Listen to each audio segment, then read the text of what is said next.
사도행전 13장 1절부터 12절입니다. 이제 드디어 땅끝까지 가는 해외 선교, 즉 이방 선교가 시작되는 그런 장면입니다. 그래서 오늘 이 본문은 둘로 나눠지는데 어제 말씀인 12장 25절부터 3절까지는 선교사를 파송하는 안디옥 교회 이야기고요. 4절서부터 12절 이제 1차 선교 여행인데 이 1차 선교 여행은 13장 4절서부터 14장까지 14장 28절까지가 1차 선교 여행입니다. 15장은 말씀드린 대로 최초의 기독교 회의 예루살렘 총회 이야기가 나오고요. 예루살렘 총회 이후에 2차 선교 여행이 시작이 되죠. 뭐 여행이라고 표현을 했습니다마는 1차 선교, 2차 선교입니다. 여행. 제가 언젠가 그 해외 단기 선교를 갔다가 왔는데 오래전 이야기입니다. 우리 교회 성도님들이 저한테 인사를 여행 잘 다녀오셨어요. 그래서 제가 너무 속상해가지고 한마디 했어요. 가서 그냥 계속 강의만 오고 왔는데 여행 잘 갔다 왔냐고 그러니 무슨 내가 뭐 해외 여행 다니는 사람처럼. 근데 이게 우리가 사도행전을 볼 때 1차 선교 여행, 2차 선교 여행, 3차 선교 여행 그러는데 여행이 아니에요. 사실은 전도하러 다녔다 그 말인데 그거를 표현하기가 좀 다른 말이 없어요. 여행이라고 했어요. 제가 그 터키 선교사님을 방문한 적이 있는데 사도 바울이 선교를 간 1차 선교지를 따라서 이렇게 차로 우리는 차로. 근데 그 선교사님이 그러더라고요. 목사님, 느낌이 어떠냐? 뭐 느낌 그냥 우리나라보다 이렇게 산들이요. 우리나라는 나무들이 많은데 거기는 나무들이 키가 사람 무릎 정도까지밖에 안 오는 그런 나무들만 황량해요. 경치도 그렇고. 아니 그런 거 말고요 그러더라고요.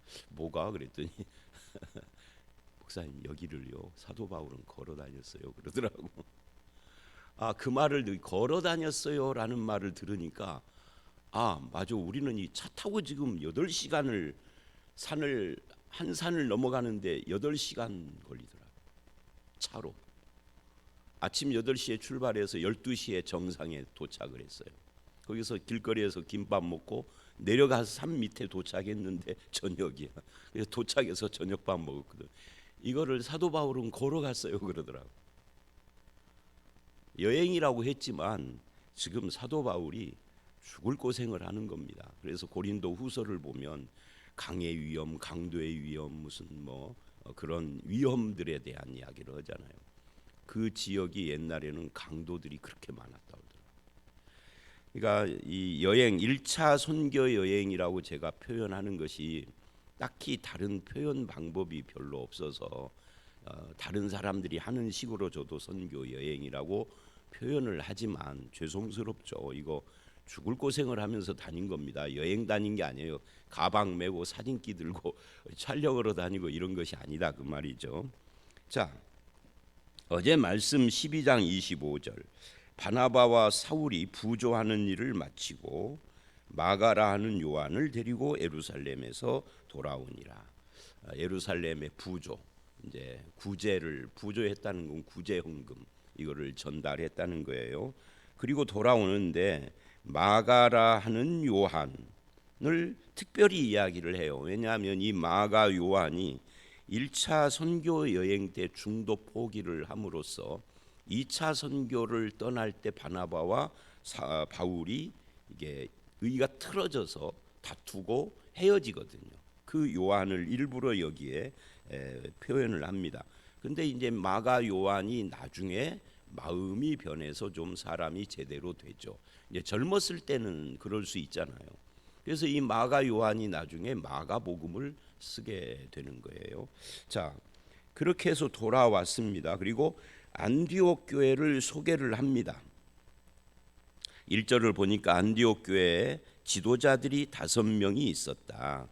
근데 이 5명을 살펴보면은 아주 다양한 사람들이 지도자로 함께 있었다. 그래서 이 초대교회, 특히 안디옥 교회는 이방 교회죠. 이방인들로 구성된 교회고, 또 기독교 선교를 최초로 시작한 선교의 어떤 기지, 모교회 같은 그런 곳인데, 여기는 인종적으로 또는 사회적으로 다양한 사람들이었다.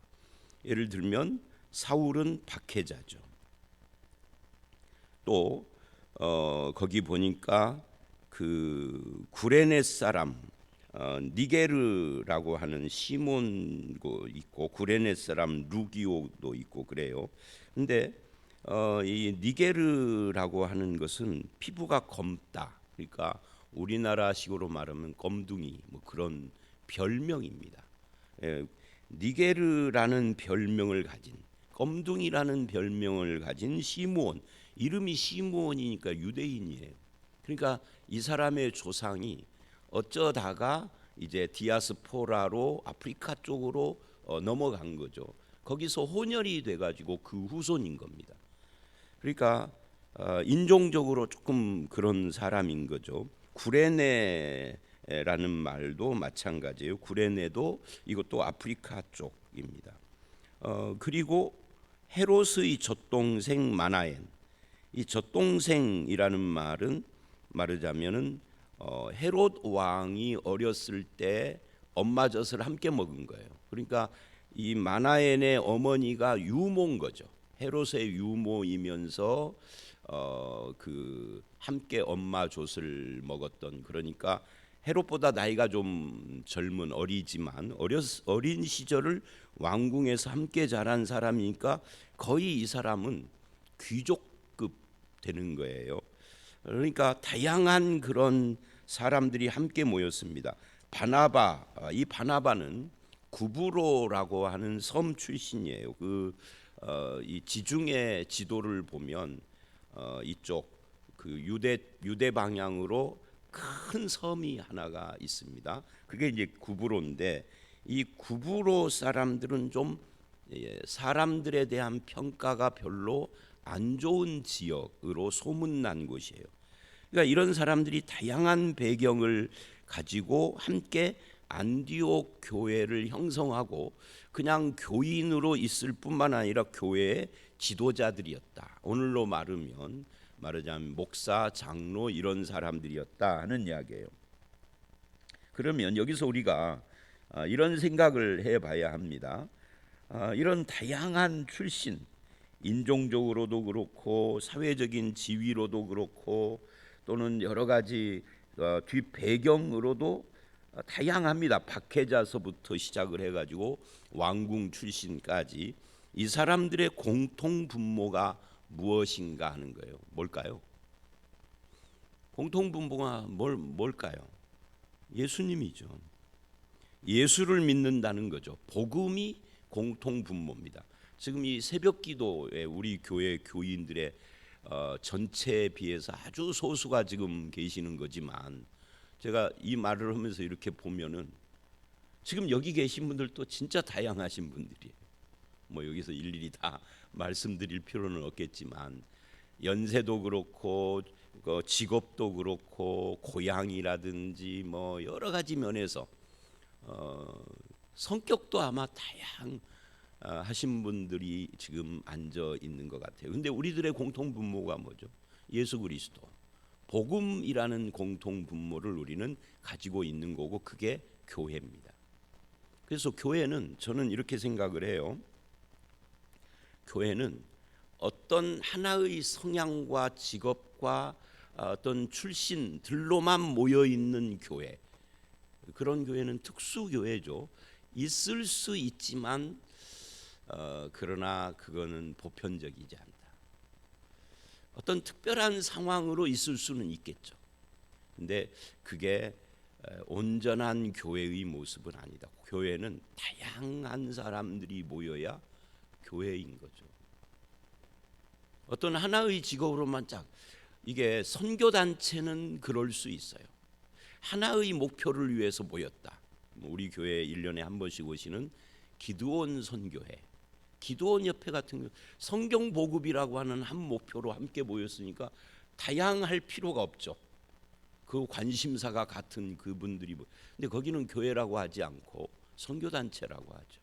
어린이 전도협회 그런데도 마찬가지고요. 근데 일반 교회 그냥 우리가 통칭 교회라고 부르는 것은 연령, 직업, 배경 심지어 우리나라는 좀 그런 것이 드물지만 혈통, 인종 다 다양해야 합니다. 근데 이거를 별로 이런 걸 생각 않는 분들이 있더라고요. 우리 교회는 이런 사람들만 받을 거야 이런 교회도 있고요. 제가 어저께 목사님들 모임에서 그런 이야기가 나와서 제가 쭉 듣고 있다가 이렇게 질문을 했어요. 그게 성경적입니까? 하고 물어봤어요. 근데 그런 교회를 소개하던 목사님이 아무 말씀 않더라고요. 그래서 제가 재차 물었어요. 그게 성경적인 교회가 맞습니까? 성경적인 우리는 항상 무엇을 이야기를 하든지 그것이 눈으로 보기에 좋은, 귀로 듣기에 좋은 이것이 아니라 그게 성경적인가 라고부터 시작을 해서 생각하고 평가를 해야 하는 거예요. 그러니까 그것에 대해서 대답할 수 없으면 그거는 바른 것이 아닌 거죠. 특수하게 그럴 수는 있어요. 근데 어제 이야기된 것은 특수한 경우가 아니라 일반 교회가 그렇게 한다는 거예요. 근데 그거는 바른 건 아닌 것 같아요. 그러니까 그런 이야기입니다. 지금 여기는 다양한데 공통분모 하나, 복음, 예수 그리스도로 모였다 하는 겁니다. 복음 안에서는 인종, 지역, 신분, 과거, 직업, 취향 이런 모든 것을 극복하고 한 몸 공동체가 되는 것이 그게 교회다 하는 것을 1절은 우리에게 보여줍니다. 그 다음에 2절을 보면 이제 사람을 세우는 내용입니다. 거기 주를 섬겨 금식할 때 아마 금식하는 이 목표가 있었겠죠. 그때 성령께서 내가 불러 시키는 일을 위하여 바나바와 사울을 따로 세우라 라고 하셨습니다. 어떻게 말씀을 하셨는지는 알 수가 없어요. 성령께서 어떻게 말씀을 하셨을까? 아마 이 사람들, 이 지도자들 중에 누군가에게 아니면은 전체 다에게 어떤 감동을 주셨겠죠. 그걸 성령께서 따로 세우라 하셨다라고 표현을 했겠죠. 그래서 그 중에서 바나바와 사울을 따로 세웠다라고 표현을 합니다. 이 바나바와 사울의 열정과 헌신으로 선교가 시작된 것이 아니다 하는 거예요. 선교의 시작은 어떻게 됐다라는 거예요. 교회의 열심, 그 선교사가 되기로 한 그 사람의 열심으로만 된 것이 아니라 물론 그런 것도 없잖아 있겠지만 여기에 이야기는 하나님께서 이 성령은 하나님이시니까 하나님께서 사람을 세움으로 선교가 시작됐다. 하나님이 어떻게 사람을 세우느냐는 하나님이 사람 세우는 방법은 다양해요. 그 중에 한 가지가 교회의 필요 또는 교회가 무엇인가를 깨닫고 이런 것을 우리가 해야 되겠다 이런 것으로 세울 수도 있고 아니면 그 당사자들이 이런 선교에 대한 꿈 마음에 감동이 생기는 거죠. 그런 것으로 시작할 수 있고 그러지만 배후에는 누가 있다는 거예요? 하나님께서 감동도 주시고 하나님께서 필요도 주시고 하나님께서 사람을 세움으로써 선교가 시작된다. 지금 여기에 이제 미얀마 선교사님이 계시지만 그래서 선교는 하나님의 뜻이고 하나님의 역사다라는 것을 이 2절은 보여주고 있습니다. 그러니까 이걸 이제 신학적으로 말을 하면 사명보다 우선이 소명이다는 거예요. 근데 보면 목회자도 그렇고요. 선교사도 그렇고. 근데 목회자나 선교사만 그러는 건 아닙니다. 모든 기독교인들은 사명과 소명을 생각을 해야 돼요. 어디서? 자기의 직업 현장에서 자기의 인생에서. 여러분의 가정도 하나님께서 부르신 겁니다. 그래서 두 사람을 만나게 하시고 자녀를 낳게 하시고 제가 결혼 주례를 할 때 항상 주례의 첫 번째 이야기가 하나님께서 만나게 하셨다부터 시작을 해요. 80억 인구 중에 두 사람이 만났다. 어떤 때는 한번 물어본 적도 있어요. 두 사람 어떻게 만나느냐. 나는 별 기대 않고 그냥 이렇게 물어본 거예요. 주례할 때 물어본 게 아니라 인사 왔을 때, 주례 전에. 그랬더니 길거리에서 만났대. 그래서 내가 그랬어요. 두 사람이 길거리에서 만났다 해도 믿는, 두 사람이 길거리에서 만나는데 만나고 보니까 믿는 사람이요, 둘 다. 하나님이 인도하신 거다. 한쪽이 안 믿는 사람이라 해도 하나님이 인도하신 거다. 두 사람의 만남의 배후에는 하나님이 있다.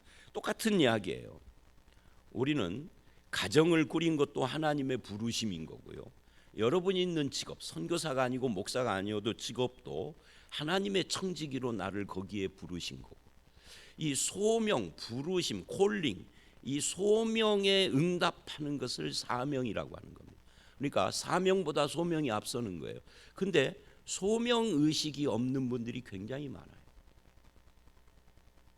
소명을 안다면 가정을 쉽게 깰 수 없고요.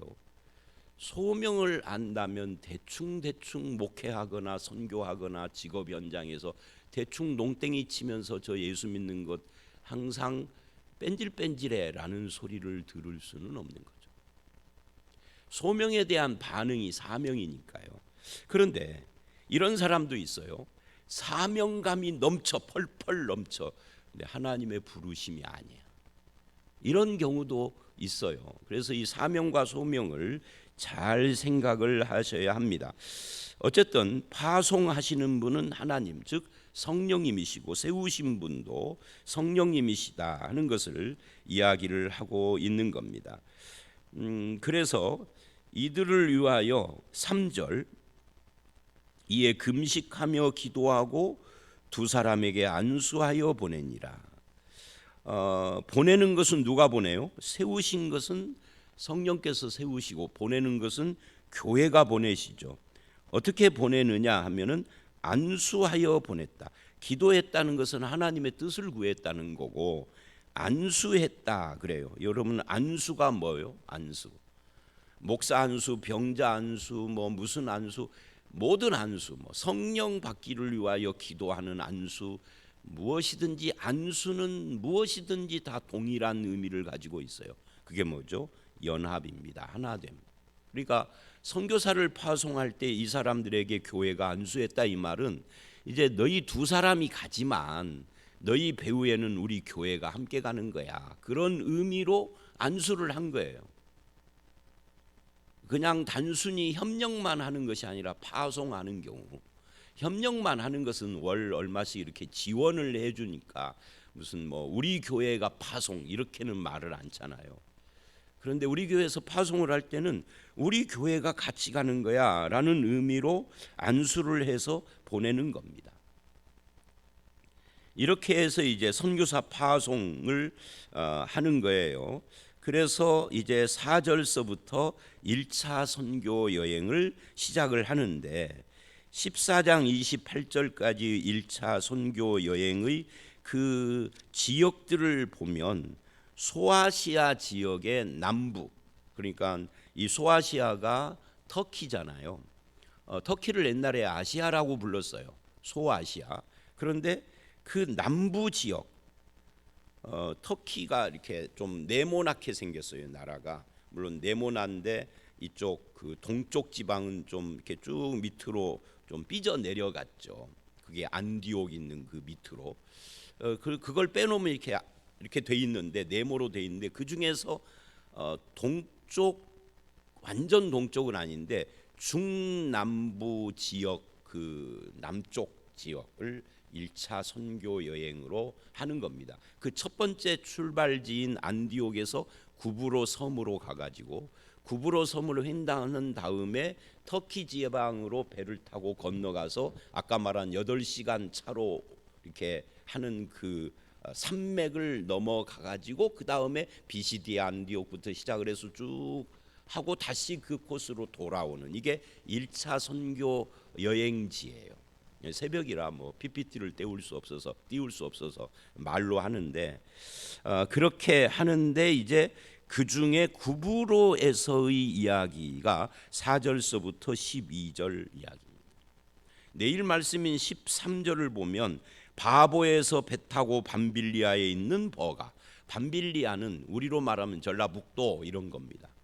넓은 지역이죠. 그 중에 버가는 한 동네 시를 말하는 거죠. 그런데 이 바보는 어디냐면 바로 구브로 섬의 최서쪽 끝 지방이에요. 그러니까 그 오늘 본문인 어디에 살라미 5절 살라미라고 하는 곳이 있잖아요. 이 살라미는 구브로 섬의 맨 동쪽 지역이고 바보는 맨 서쪽 지역. 그러니까 이걸 횡단을 하면서 선교 여행을 했다 하는 이야기예요. 자, 4절을 보면 두 사람이 성령의 보내심을 받아. 그러니까 세우신 분 성령님, 보내신 분 성령님, 교회가 안수하여 우리도 함께 간다 이런 이야기를 하고, 이제 실루기아라고 하는 것은 안디옥에서 밑으로 쭉 내려가서 해변이에요. 거기서 배를 타고 구브로 섬으로 건너가서 살라미에서 말씀을 전하는데, 이 말씀을 전하는데 누구에게 전했다고 합니까? 거기 유대인의 여러 회당에서 전할세 그래요. 유대인의 여러 회당, 이게 말하자면 디아스포라, 유대인들이 우리 한민족하고 좀 닮았다고 하잖아요.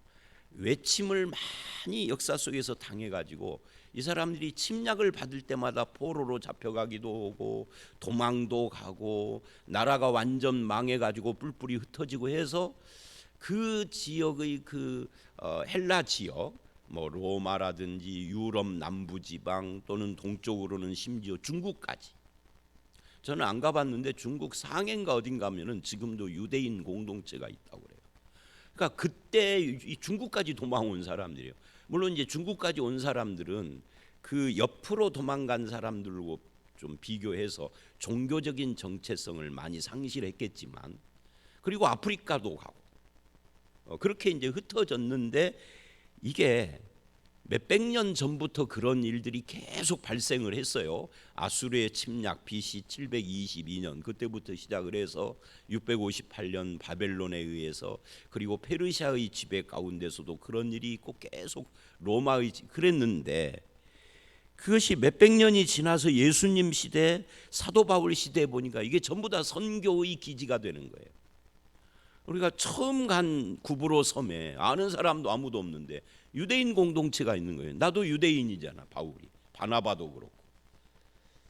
거기를 찾아간 거죠.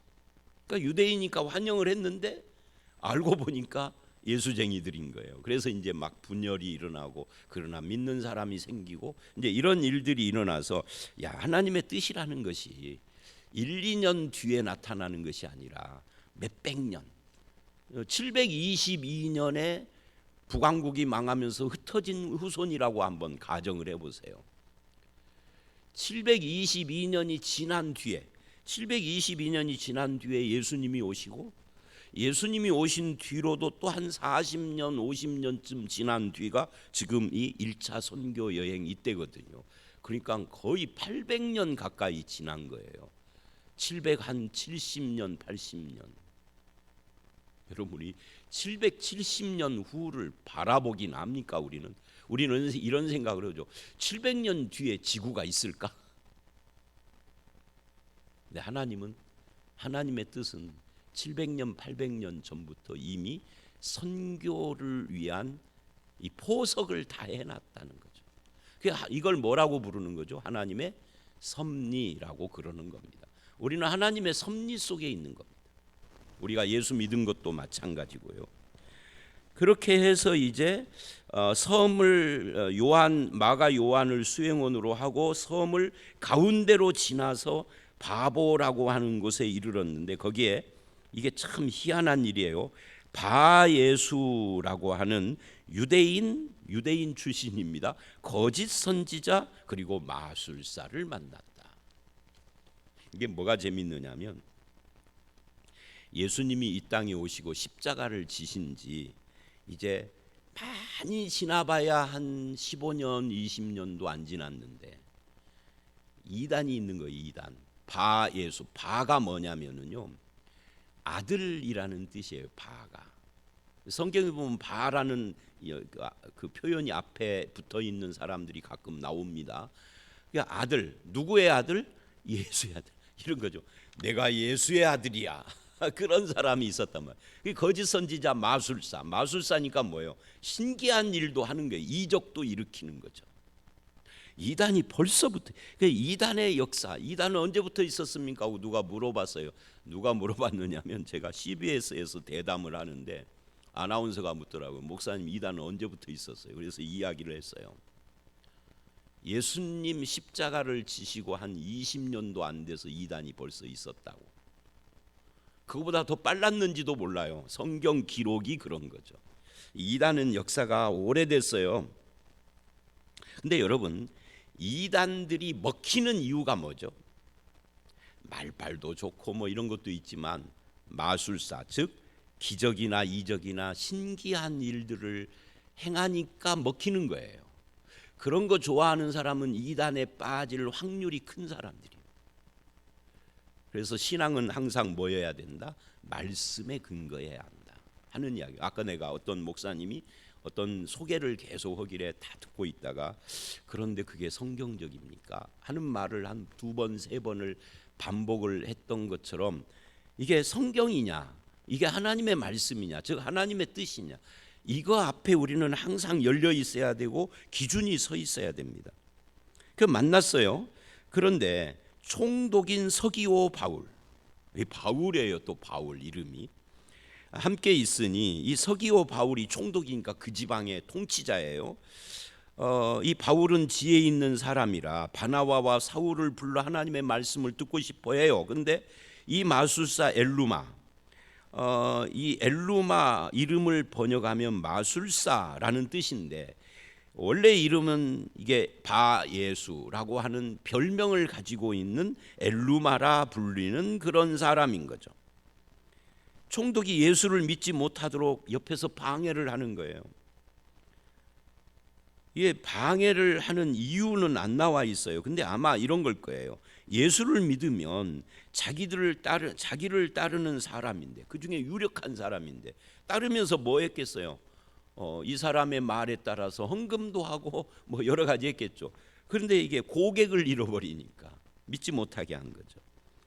그래서 바울이라고 하는 사울이 성령이 충만하여 그를 주목하여 말합니다. 이르되 모든 거짓과 악행이 가득한 자 마귀의 자식 모든 의의 원수여 주의 바른 길을 굽게 하기를 그치지 아니하겠느냐. 여러분 이 말씀 10절을 보면서 10절 11절을 보면서 이런 경우에 옆에 있는 누군가가 바울 옆에 누가 있어서 뭐 바나바나 누가 바울에게 이런다고 한번 가정, 아니 바울이요 예수님 사랑으로 대해야지 그런다고 한번 가정을 해보십시오. 실제로요, 실제로 그런 사람들이 있어요. 사랑으로 해야지 이렇게. 사랑은 아무 때나 하는 것이 아니에요. 사랑으로 대하면 안 되는 경우가 있는 거예요. 복음을 훼손하고 교회를 망치고 이렇게 거짓 선지자 노릇을 하는 사람을 사랑으로 대해야 한다라는 그 생각이 이상한 생각인 거예요. 분별 없는 생각인 거죠. 이것이 사랑으로 대해야 할 것인지 모든 악행이 가득한 마귀의 자식이요 의의 원수요 네가 망해라 라고 그렇게 확실하게 해야 할 대상인지를 분별하는 것은 지도자의 몫입니다. 이 분별이 없는 사람은 지도자 자격이 없는 거예요. 사도 바울은 확실하게 지금 하고 있는 거예요. 아무 때나 사랑으로라는 말 쓰는 것 조심하셔야 됩니다. 원수도 사랑해라 했지 않습니까? 그 원수하고요 이단이나 이런 거짓 선지자하고는 차원이 다른 이야기입니다. 사랑의 대상이 아닌 거예요. 그래서 주의 손이 내 위에 있으니 네가 맹인이 되어 얼마 동안 해를 보지 못하리라. 얼마 동안, 영원히 맹인이 되는 것은 아닌 거죠. 얼마 동안. 그러자 즉시 그 사람이 안개와 어둠이 덮여 인도할 자를 즉시 맹인이 됐어요. 이게 놀라운 거죠. 무슨 기도를 한 것도 아니고 그냥 선언만 했어요. 이거를 명령 기도라고 하면 안 됩니다. 지금 바울은 기도한 게 아니에요. 그냥 말한 거예요. 왜 이런 말을 했느냐면 성령이 충만해요. 그러니까 우리는 이 기록 가지고는 알 수가 없는데 성령께서 바울에게 어떤 감동을 주신 거예요. 근데 내 감정 따라서 한 것이 아니라 이 보니까 복음의 원수거든요. 그래서 그렇게 선언을 하고 이렇게 된 것을 보고 총독이 예수를 믿었다. 그래서 구브로 섬이 이제 예수 믿는 사람이 생기기 시작을 했다 하는 이 하나님의 역사에 대한 이야기를 지금 하고 있는 겁니다. 사단의 최대 역사, 사단의 역사는 뭐죠? 불신, 믿지 못하게 하고 죄 가운데 빠지게 만드는 겁니다. 사탄의 일이라는 표현을 요한 1서가 해요. 요한 1서 3장을 보면 사탄의 일이 뭐냐 하면은 그게 병들게 하고 사고가 나게 하고 이런 것이 아니고요, 죄짓게 하는 것이다. 여기서는 불신 가운데 머물게 하는 것이다. 불신 가운데 머무는 게 뭐예요? 죄 사함을 못 받는 걸 말하는 거죠. 그게 사탄의 역사예요. 사탄의 역사에 대한 분별도 좀 해야 할 필요가 있습니다. 자, 오늘 말씀 여기까지인데요. 선교사를 파송하는 것은 성령님이고 거기에 안수하여서 교회가 함께 가는 거다라는 것과 그 다음에 다양한 사람들이 함께 모인 교회, 그리고 1차 선교 여행을 하는데 벌써 이단이 있었고 성령이 충만한 사도 바울과 믿음의 역사가 일어나고 있는 것을 보면서 오늘 우리들이 해야 할 일, 복음에 집중해야 한다, 하나님의 말씀에 집중해야 된다 하는 것을 교훈으로 얻게 됩니다. 교회의 사명, 전도하고 양육하여 복음에 집중하고 사람을 세우는 교회가 되는 일에 저와 여러분이 쓰임받는 성도들이 다 되시기를 주의 이름으로 축원합니다. 함께 기도하겠습니다. 하나님, 안디옥 교회는 다양한 사람들이 복음 안에서 하나가 되어 있는 모습을 봅니다. 우리 교회에도 그런 다양하지만 예수로 일치하는 그런 교회가 되기를 원합니다. 또한 선교사를 파송하거나 또는 어떤 일꾼을 세우는 것이 온 교회가 함께하는 것이요, 배후에 하나님께서 하시는 일임을 우리가 분명히 깨닫고 주님의 뜻을 구하는 교회가 되게 해 주시옵소서. 벌써부터 이단이 등장을 한 것을 봅니다. 아버지 하나님, 불건전한 신앙이나 이단이나 거짓 교사들에 대해서 분별하게 하시고 우리도 성령이 충만하여 전도하는 일과 양육하여 사람을 세우는 일에 집중하여 쓰임받는 교회와 성도로 주님 세워 주시옵소서. 복음의 역사는 지금도 계속해서 일어나게 하시고 우리 교회가 이 복음의 역사, 생명을 살리는 역사에 쓰임받도록 주님 함께해 주실 줄 믿사옵고 예수님 이름으로 기도드려 싸움나이다. 아멘.